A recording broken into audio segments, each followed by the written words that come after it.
Olá pessoal, sejam bem-vindos ao curso de Planejamento de Experimentos em Engenharia. Então, nessa disciplina, nós vamos trabalhar planejamento de experimentos, né? Estudar um pouco sobre os princípios básicos da experimentação e também a análise estatística associada aos diversos tipos de experimentos que podem ser constituídos, né, num determinado estudo, tá? Então, antes da gente entrar propriamente dita, né, dentro do planejamento de experimentos, nós vamos fazer uma revisão sobre a estatística básica, né? Aquela que vai nos dar suporte para entender e compreender não só o planejamento, como a análise dos dados, tá? E o que seria, então, a estatística básica, né? Ela seria composta por a estatística descritiva, né, ou análise exploratória de dados, em que nós consideramos uma amostra, né, por exemplo, os resultados de um experimento, né, os dados propriamente ditos, e a partir disso a gente tenta tirar então informação sobre essa amostra, né, as primeiras informações necessárias e interessantes para a gente já estar acompanhando aí, né, como que vai ser então a análise dos dados, né, propriamente dito. Posteriormente, a gente estuda alguns modelos de probabilidade, né, que vai dar suporte à inferência estatística, que é essa que a gente vai nos preocupar. A inferência estatística, né, na verdade, é aquela em que, a partir dessa amostra, nós vamos tomar decisão, né, sobre algo que se queira observar.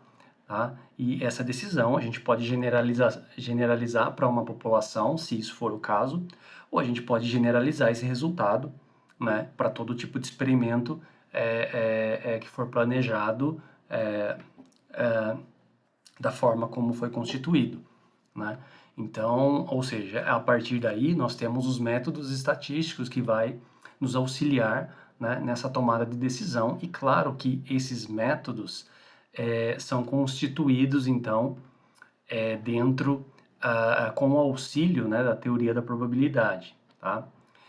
E após isso que nós, né, trabalharemos, então, no planejamento. Claro que a inferência, ela se divide em algumas áreas, que nós vamos ver, né, as áreas que seriam a estimação de parâmetros, os intervalos de confiança e os testes de hipóteses, né? Então, são resultados extremamente importantes para a gente dar seguimento, tá? Então, quando a gente pensa em estatística básica, né, a gente inicia, né, esse curso, então, qual seria o papel da estatística na engenharia, né, e nas ciências exatas?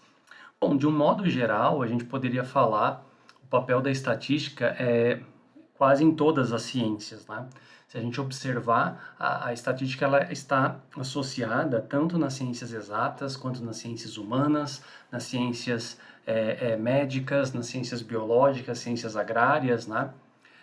As ciências econômicas. A gente vê um rol de aplicações, né, de métodos estatísticos nas mais diferentes áreas, né? E por que isso acontece, né? Porque a estatística, ela que surgiu ali, se a gente for pegar desde o início ali na história da humanidade, ela surge como uma maneira, né, de se coletar informação, né, na antiguidade, né? Então a gente existem relatos, né, na China antiga, no Egito antigo, na Mesopotâmia, em que os comandantes, né, vamos dizer assim, os representantes do governo, né, poderiam ser reis, faraós, imperadores, né, eles queriam saber basicamente de duas coisas, né? A primeira era o número de indivíduos que poderiam armar o seu exército, né? Então você precisaria contabilizar isso de alguma forma. E o segundo ponto seria estudar o tamanho desse território, né? O número de pessoas dentro da sua população, né? Para que isso pudesse ser criado uma espécie de imposto, né? Os escribas antigos seriam os contadores do mundo de hoje, né? eles criassem uma forma de imposto para que essa cobrança viesse a proporcionar melhorias naquela região, né? Então, assim, começou com uma mera contabilidade de dados, né? Ou seja, muito associado à área que hoje é a área da demografia, né? É uma área também muito associada às ciências sociais, uma área que o IBGE faz isso com extrema competência. Bom, mas isso, né, levou muitos séculos para que a estatística saísse dessa posição de contagem de dados, né, dados relevantes somente dentro da perspectiva aí demográfica, né, e acabasse se tornando uma ciência, né? Ela acaba se tornando uma ciência basicamente ali em meados do século XIX, né? E durante todo esse tempo ela ficou latente, né? Ela ficou latente, muito olhada do ponto de vista de coleta de dados, né? Mas ela ficou latente dentro de alguns métodos matemáticos, né? Que surgiram desde o Renascimento científico ali no século XIV para o século XV. Né? Claro, ela floresceu muito com a ajuda da teoria da probabilidade, que aparece na história somente ali no século XVI para XVII. Né? Então, assim, a ciência estatística, né, ela é aquela que, quando nós observamos o método científico, né, essa ciência que constituiu no século XIX, né, e se fundamentou com suas bases modernas no século XX, ela se baseia, né, se a gente olhar um pouco mais a fundo nela, ela está justamente, ela tá justamente em, dentro do próprio método de se fazer ciência, né? Então, quando a gente olha para os princípios científicos, nós olhamos que quais são eles, né? Então, a ideia de todo método científico, a forma de se fazer ciência, ela parte do quê? Do desenvolvimento, né? Da descrição de um problema, né? Então, sempre quando a gente tem um trabalho de TCC, um trabalho que vai envolver uma monografia, ou um trabalho de dissertação ou de tese, isso inicia-se com um problema, né? Então, a partir da descrição desse problema, nós identificamos quais são os fatores que afetam esse problema, né? E que faz isso acontecer, faz isso surgir, né? Então, esses fatores podem ser variados, né? A partir do momento que a gente conhece os fatores, né, ou faz uma lista desses fatores e que possam estar afetando esse problema, esse fenômeno, né, que nós estamos estudando, pode ser um fenômeno do ponto de vista físico, pode ser um fenômeno biológico, pode ser um fenômeno aleatório, né, que a gente não consegue ter uma ideia dos seus resultados, né? A ideia, então, é propor um modelo teórico, né, um modelo na qual ele possa explicar esse problema, né? Então, esse modelo teórico, do ponto de vista das ciências exatas e das engenharias, seria, por exemplo, uma equação, uma função, né? Um modelo matemático que explique, então, como esses fatores afetam, então, esse problema, né? A partir que a gente tem esse modelo, a ideia então é conduzir experimentos, né? Então a gente pode propor experimentos, né? Depois propostos esses experimentos, executá-los e a fim do quê? De coletar dados, né? Então os resultados desse experimento são os nossos dados. E por que isso, né? Por que se coleta dados? Para que a gente possa então validar o modelo matemático que foi proposto anteriormente, né? A partir do momento que esse modelo for validado, a gente pode retirar conclusões, fazer recomendações, né? Então, tomar decisões sobre esse problema, o que afeta ele, né? E assim sucessivamente. Então, essa é a maneira de se fazer ciência hoje em dia. E o que nós observamos? Nós observamos que, pelo menos nas três últimas, né? Ou nas duas últimas, se assim quiserem, a estatística está intimamente ligada, porque conduzir experimentos é um processo de planejar um experimento, né? Planejar ele corretamente para que a gente não possa ter nenhum viés, isso não possa afetar nossos resultados, né? Coletar dados também é outro papel fundamental da estatística, né? Validar um modelo é o papel da inferência, que é justamente isso que a gente vai fazer. A gente vai utilizar métodos ou modelos estatísticos, né? A gente vai usar métodos estatísticos para que a gente possa, então, está validando o modelo matemático proposto, né? E a partir daí a gente pode tomar decisão, tá? Então, ou seja, os dois últimos tópicos, né, do método científico está intimamente ligado à ciência estatística, né, à estatística propriamente dita. Então é por isso que as mais variadas áreas do conhecimento acabam utilizando as ferramentas estatísticas, né, para se tomar decisão, para se analisar dados, tá? Mas o que vinha a ser então a ciência estatística que tem as suas bases definidas lá no século XIX e fundamentadas no século XX, né? Então ela é a ciência que tem por interesse a coleta, a apresentação, a organização, né? A análise de dados, né? Para que a gente possa tomar decisões de forma mais segura, né, que a gente possa resolver certos tipos de problemas, que a gente possa planejar processos e experimentos, né? Então essa é a ideia da ciência estatística, né? E a ciência estatística ela é baseada nos seus métodos, né? Os seus métodos, que muitos se chamam de métodos estatísticos, eles nada mais são do que métodos configurados, né? Ou que têm o suporte da teoria da probabilidade. Por que isso, né? Porque o principal objetivo desses métodos são compreender a variabilidade entre os dados, né? Então a gente observa que quando se coletam os dados, por mais que os dados foram planejados de modo ou foram organizados ou planejados sem nenhum tipo de com todos os seus fatores controlados, vamos dizer assim, como por exemplo num laboratório, a gente observa que de um indivíduo para o outro, né, a gente observa a variação, né, daquilo que se quer estudar. Então essa variabilidade pode ter vários motivos por ela estar surgindo, né?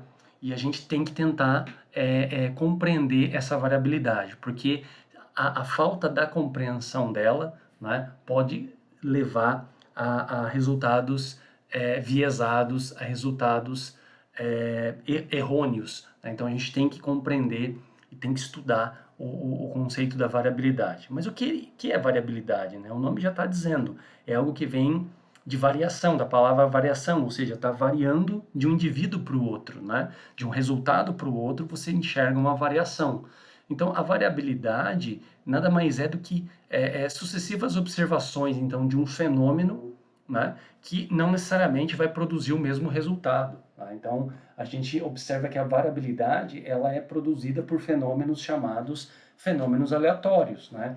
Então, imagina o seguinte, imagina que a gente tem uma estrutura metálica, né, e isso pode sofrer ao longo do tempo devido a forças, né, que muitas vezes são difíceis de serem observadas, isso pode levar ao início, né, de uma fissura imperceptível, e essa fissura pode ir aumentando ao longo do tempo, né, devido a certas cargas ou ação da exposição né, da própria natureza, e isso faz com que essa fissura acabe aumentando, né, proporcionando uma rachadura, e até a rachadura proporciona a falha, a quebra dessa estrutura metálica, né? Isso seria talvez um princípio aí de uma fadiga, um problema de fadiga, né?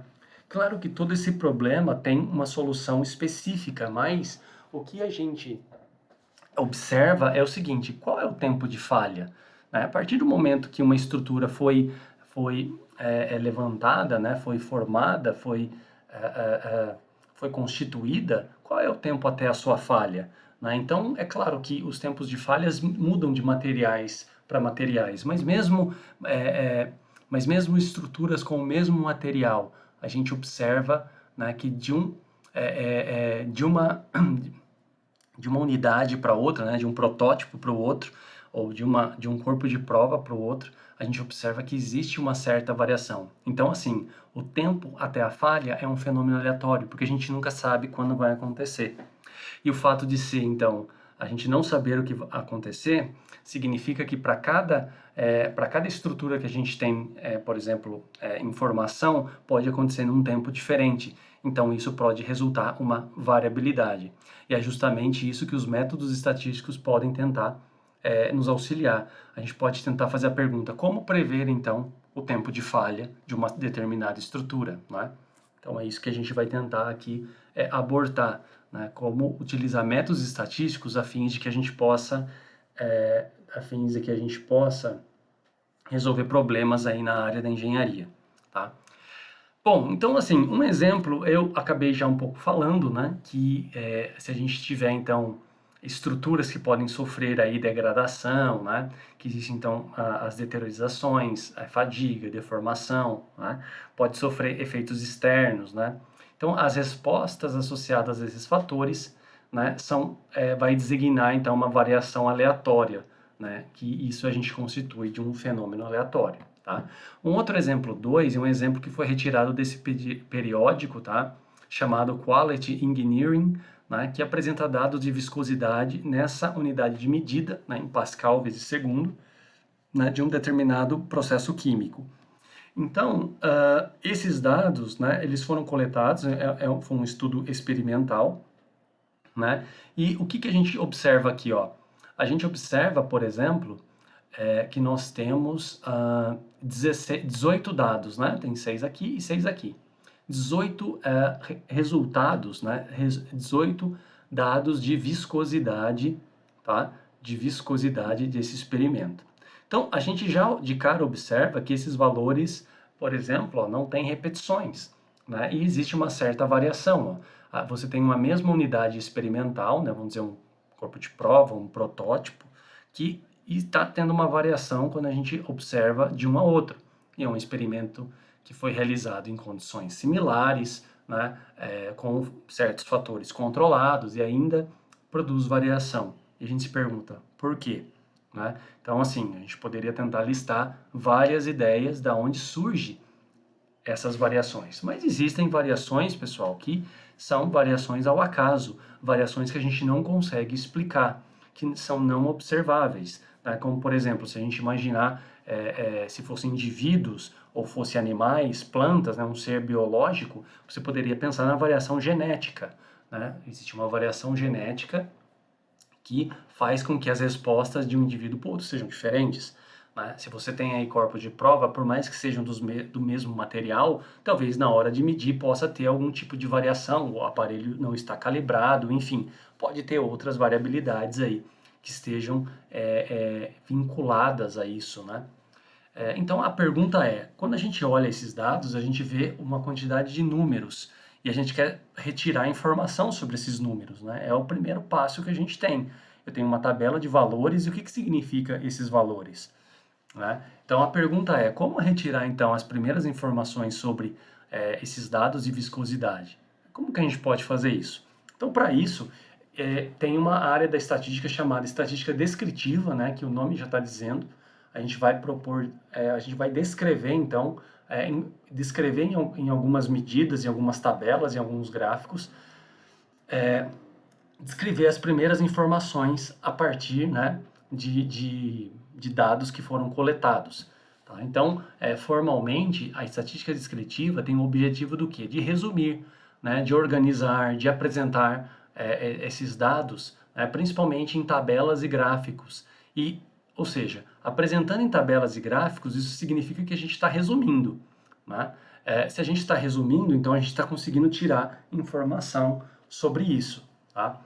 Mas como que a gente pode, então, tratar, né, esses dados para que a gente possa estar extraindo aí, né, informações a respeito de uma característica de interesse, como foi no exemplo 2, que era a característica de interesse era a viscosidade. Tá? Então, antes da gente entrar em como que a gente vai conseguir retirar informações, é interessante a gente pensar, definir algumas quantidades. E a primeira delas é o que significa variáveis para nós. Né? Então, uma variável do ponto de vista da estatística e da probabilidade também, nada mais é do que uma medida numérica, né? Então, é uma quantidade que representa uma medida numérica ou uma medida de classificação, tá? Obtida a partir de uma característica de interesse, né? Então, né, de uma população em estudo, tá? Por exemplo. Né? Então, uma variável é algo que está associada, então, a uma característica de uma população, né, ou populações, e a gente está interessado, né, em medir ela, né, ou classificá-la, né? Então, ou seja, quando que a gente vai medir? A gente mede, então, né, quando isso está associado a valores, por exemplo, quantitativos, né? E quando que a gente vai classificar? A variável vai ser do tipo classificatória, né? Quando a variável quando a variável de interesse aí, né, essa característica de interesse produzir categorias, a gente vai utilizar categorias para tentar estudar algo que tenhamos interesse, né? Então, assim, quando a gente olha, por exemplo, nesse exemplo aqui, 2, né, a gente vê que a variável aqui é quem? A viscosidade, né? Então, é algo que a gente quer medir, né? Por exemplo, para uma população, né, podendo pensar, toda vez que a gente repetir esse experimento, ele teria a mesma tendência, né? Então, variável, o nome já está dizendo, né, quer dizer que está variando de um indivíduo para o outro, né? E uma variável nada mais é do que uma característica, então, que a gente pode buscar uma medida, né? Se a gente vai medir algo, então é quantitativo. Se a gente vai classificar algo, então a gente vai dizer que é qualitativo. Tá? Então essa aqui é a ideia, né? Então se a gente pudesse classificar aqui numa variável, a variável de interesse nesse estudo é viscosidade, né? E uma variável, em geral, sua anotação são com letras maiúsculas, né? Então a gente pode representar com X maiúsculo, Y maiúsculo, Z maiúsculo, W maiúsculo e assim sucessivamente, né? Então no exemplo a gente diria que uma variável X, né, nesse caso, nesse exemplo 2, ela refere-se o que? À viscosidade aí de um processo químico, tá? Então, é uma característica que a gente quer estudar, que tenhamos interesse, né? Então, a gente tem interesse em estudar, tá? Mas alguém pode perguntar, tá, mas o que são esses valores aqui, né? Que são os dados? Porque a variável, né?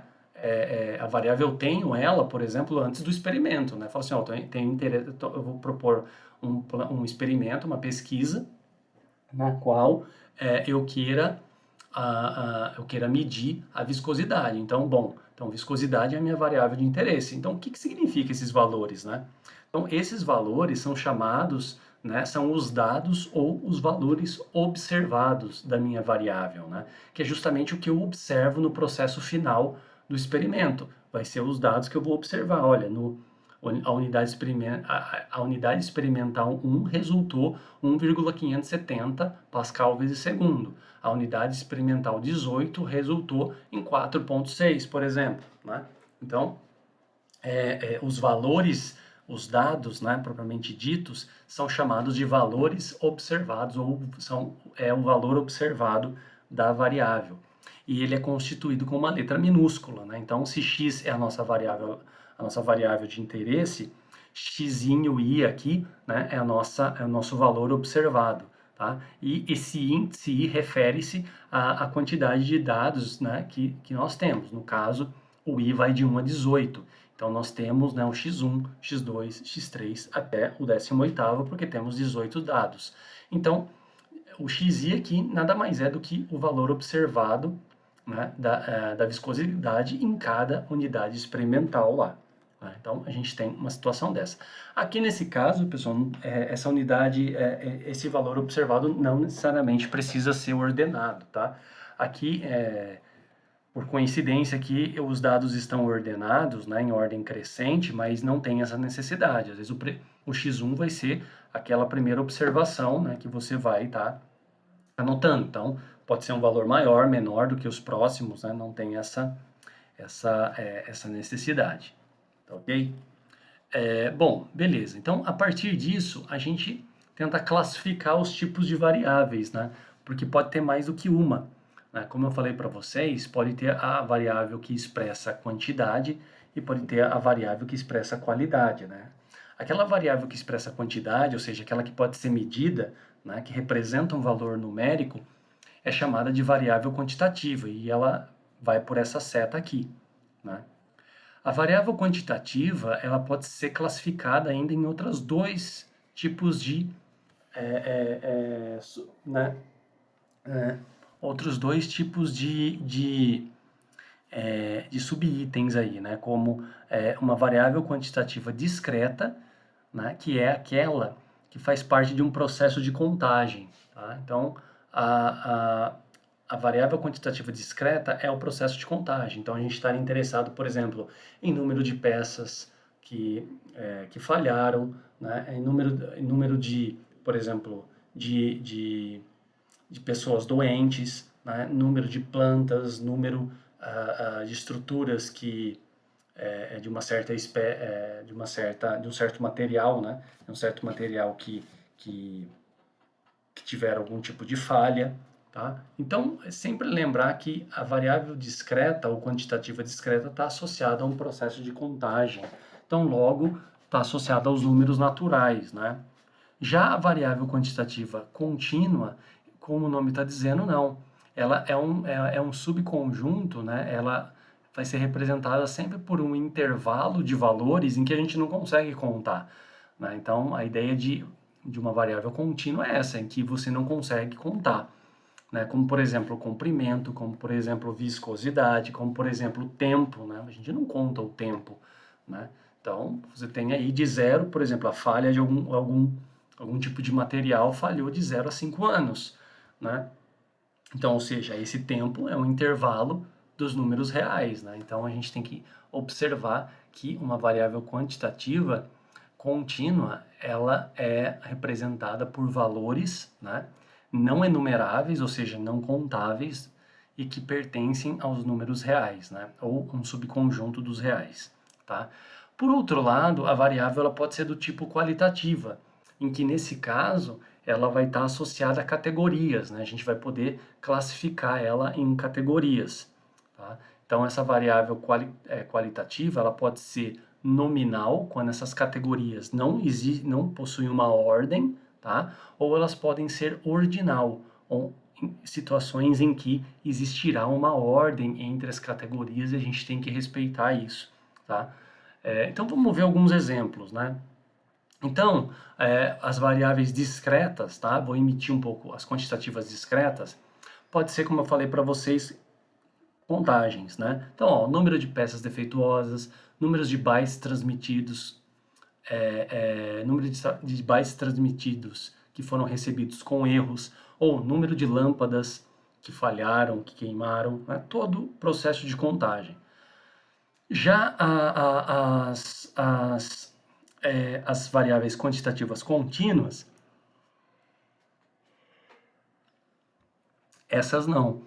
Essas, por exemplo, os seus valores estão associados a um intervalo dos números reais, ou a própria reta real, né? Que é, por exemplo, intensidade de corrente elétrica, tempo de falha de um componente eletrônico, medidas de tensão, comprimento, pressão, temperatura, né? São todas medidas que a gente pode observar que não são contáveis, né? Que estão aí, que pertencem a um intervalo dos números reais.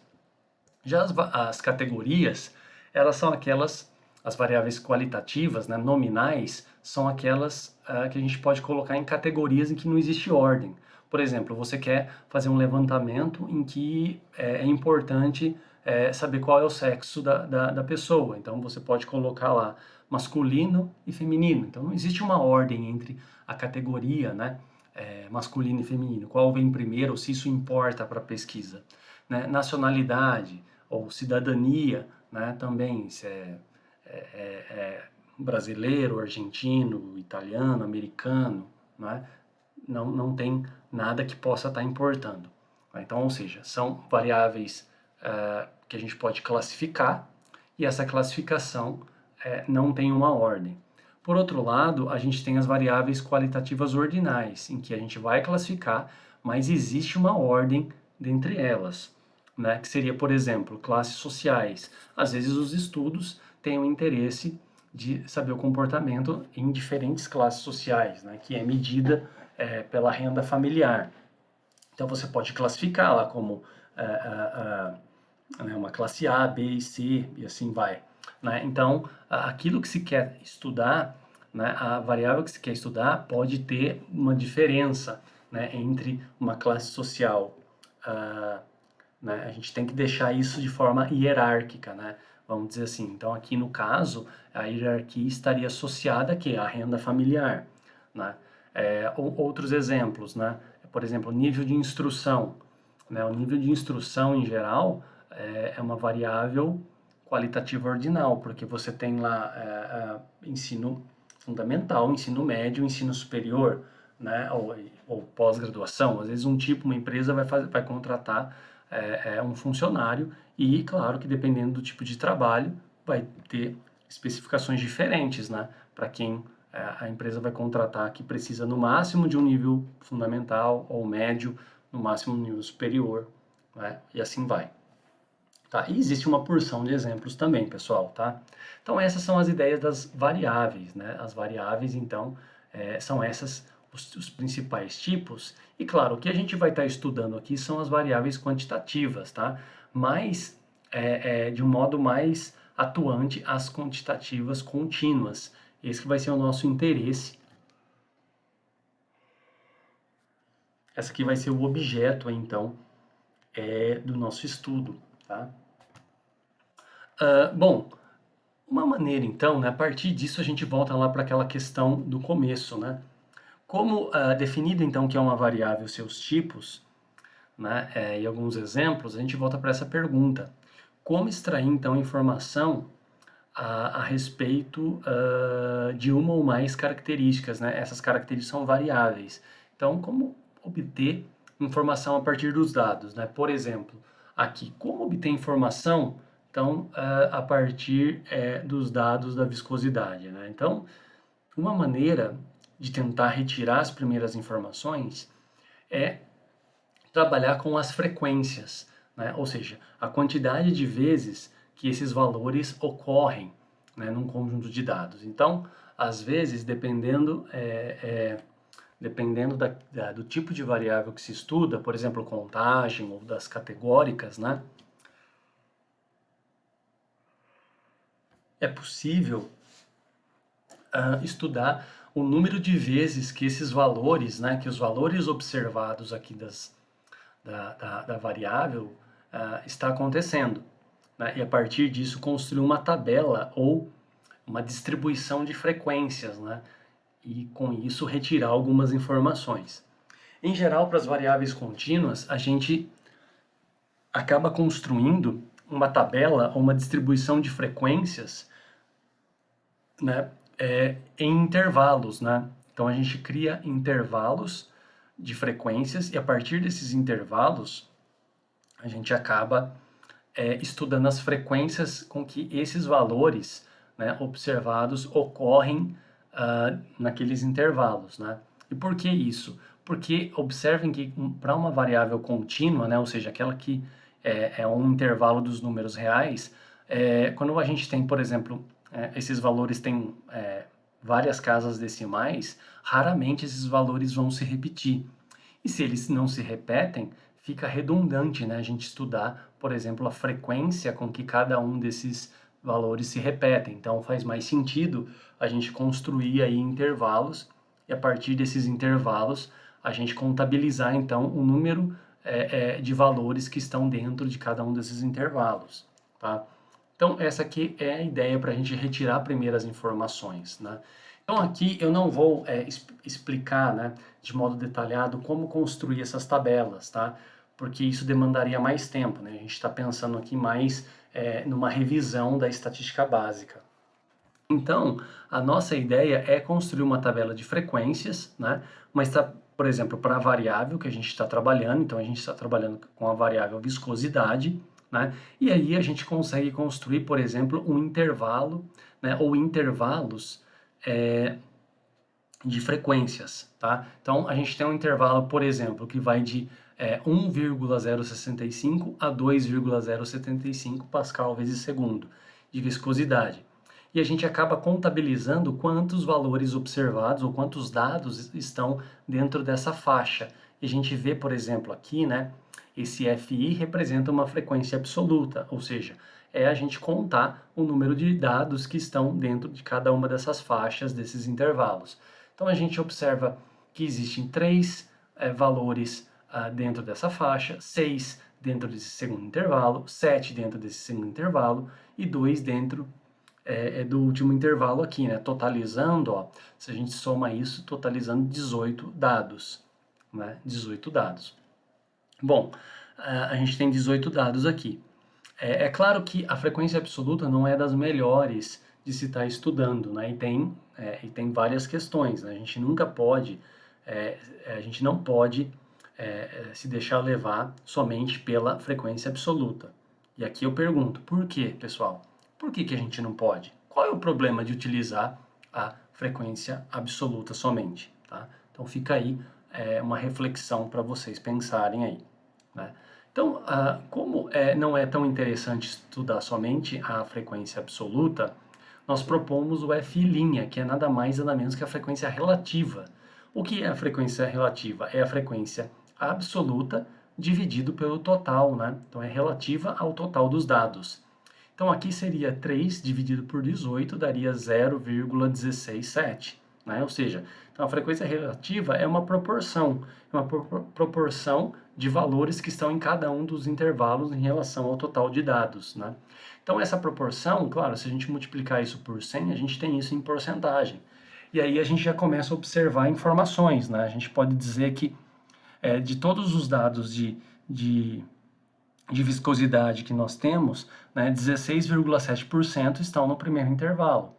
Né, 33% desses dados estão no segundo. Né, quase 40% desses valores estão variando dessa faixa, ó, de 3,08 a 4,095. Então a gente já começa a enxergar as informações para serem retiradas. Né?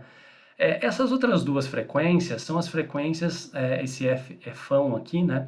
O Fão em linha, são as frequências acumuladas, né? Então a gente acumula frequências, tá? E depois a gente tenta retirar algumas informações sobre isso. E esse primeiro, né, o F', é a frequência acumulada absoluta, né? Que é justamente acumular valores da frequência absoluta que nós temos aqui. Então, por exemplo, ó, a primeira frequência acumulada, né, é o primeiro, ela se repete, né, porque não tem nenhuma outra para se acumular. E as próximas, você vai acumulando da segunda. Então, por exemplo, 3 mais 6, ó, 9. Né? Então, a gente está acumulando. 9 mais 7, 16. 16 mais 2, 18. Né? Então, claro que quando a gente acumular tudo, a gente vai ter que chegar no valor total dos dados, tá? E a frequência acumulada relativa nada mais é do que esses valores de frequência acumulada dividido por n, né? Que é o total aqui, que é 18, tá? Aqui a gente vai sempre formalizar, pessoal, e deixar nzinho como o tamanho da nossa amostra, tá? Ou o tamanho aí dos dados, né, que a gente tem. Tá? Então, por exemplo, a gente pode pegar e dividir 3, né, por 18, dá o mesmo valor, ou a gente pode ir dividindo, né, por exemplo, 9 por 18 dá meio, 16 por 18 dá 0,889, né, e 18 por 18 vai dar 1, que seria o 100%. Né? E por que 18? Porque a gente está dividindo em relação, tá, ao total de dados. Uma outra maneira de chegar nesses resultados aqui é acumulando a partir da frequência relativa, esse Fzinho e linha aqui. Né? Então, se você pegar 0,167 e somar com 0,333, isso vai dar meio. Tá? Meio somado com 0,389 dá 0,889. E 0,889 somado com 0,111 vai dar 1. Tá? Então, essa frequência aqui é interessante porque a gente pode, o que a gente pode fazer? A gente pode estar estudando, né, ela em proporção também. E ela em proporção, a gente pode estar relacionando isso a problemas, né, a problemas de máximos, por exemplo. Você fala qual seria então o tempo máximo, né, ou o dano máximo que vai ocorrer em uma determinada estrutura metálica, né? Ou nesse exemplo aqui, a gente poderia estar estudando qual que é, né, por exemplo, os valores aí de viscosidade, né, estarem associados a um determinado máximo. A gente fala assim, olha, existe aí, né, 50% dos valores de viscosidade estão, né, 50% de valores estão variando até o valor 3,085 Pascal, né? Então essa que é a ideia, né? É você estudar até um determinado corte, né? Então, ou você falar de outra maneira, os valores até, né, os valores de viscosidade até, até 0,495 Pascal vezes segundo, a gente tem então basicamente 88,9%, ou seja, basicamente 90% dos dados, né, dos resultados de viscosidade são até, né, 4,095. Então, é uma outra maneira da gente retirar informações. Tá? É claro que numa análise estatística de dados, a gente não fica sempre construindo essas tabelas. Tá?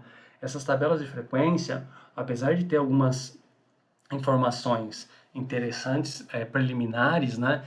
O nosso objetivo de construí-la é justamente para a gente, a partir dela, é, construir, né?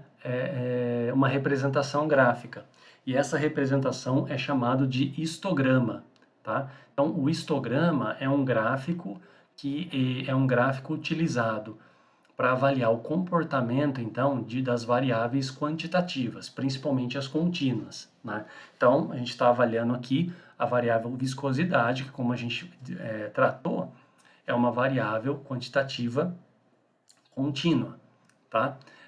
Né? Porque os seus valores pertencem aí ao conjunto dos reais. Então, como que a gente constrói um gráfico para avaliar esse tipo de variável, né? Então, assim, esse gráfico, ele necessita que os dados estejam agrupados em classes, né, ou em intervalos, é justamente isso que a gente faz, né? Então, a gente agrupou isso em classes ou intervalos, tá? E esse gráfico, né, ele é representado por retângulos, por colunas, tá? Então, ou seja, os intervalos, né, vão representar para nós, vamos dizer assim, a base dos retângulos, né? Vamos lembrar agora de geometria básica, geometria plana. Um retângulo, então, como que a gente calculava a área de um retângulo, né? O retângulo tem uma base e tem uma altura. Então, a base desses retângulos, né, são os intervalos dessas tabelas de frequências. E a altura será quem? Será a frequência ou absoluta ou relativa, tanto faz, tá? Então, é ou FI ou F', né? E a partir disso, a gente pode estar estudando o comportamento. Então, é interessante observar algumas coisas, tá? Isso aqui não é o histograma não é um gráfico de barras, tá? O gráfico de barras, ele associa cada barra a um valor observado, né, ou a uma categoria. Então, se a gente estivesse trabalhando com variáveis qualitativas, categóricas, aí sim a principal representação gráfica seria um gráfico de barras ou um gráfico de setores, né? Aquele gráfico de pizza, que é aquele círculo. Tá? Aqui não. Aqui, por a variável ser contínua, esses retângulos eles não representam barras, né? Eles representam algo que a gente chama aí de densidades, tá? Mas eu não vou entrar nesses detalhes, nessas nomenclaturas, né? E o que que acontece? Por representar uma variável contínua, então essas colunas ou esses retângulos, né, eles não existem espaçamentos entre as classes, tá? Então vamos analisar como que ficaria, né, qual é o comportamento desses dados, né, a partir do histograma. Então, o interessante da representação gráfica é justamente esse, é avaliar, então, o comportamento né, da variável que se está estudando, tá? Dos dados que se foram coletados, os valores observados. E o histograma, ele é dado dessa maneira, ó. Então, observem aqui, ó, como que a gente tem aqui no eixo horizontal, né, aqui nas abscissas, aqui é quem? A nossa variável, ó, a viscosidade em Pascal vezes segundo. Né? No eixo vertical pode ser a frequência absoluta, que é o FI, ou pode ser também a frequência relativa, tanto faz. Então a gente observa que cada retângulo aqui, ó, representa um intervalo de classe, né? Então, ó, vai de 1,065 a 2,075. Então, a gente tem 4 retângulos, pois temos 4 classes aqui, tá? Então, ó, temos 1, 2, 3, 4, né? Então, a primeira, ó, né, é que aqui, essa barrinha aqui embaixo, né, ela não está bem ajustada ao histograma, tá vendo? Mas se a gente ajustar, fica certinho aqui, tá? Então, por exemplo, esse ponto é 1,065, que vai até o 2,075. E aqui, ó, possui o quê? Uma frequência, né, de 3. Então, ó, a base é o intervalo e a altura é a frequência, né, 3. Na segunda, né, no segundo retângulo, vai representar então a segunda classe, que tem então uma frequência de 6, o terceiro uma frequência de 7 e o último aqui uma frequência de 2, né? Se a gente olhar aqui, ó, são essas frequências que estão sendo representadas lá no eixo das ordenadas, tá? E então, pessoal, olha só, esse é o comportamento dos dados, né? Então, vejam bem, se a gente não tivesse construído o histograma, que é esse gráfico aqui, né?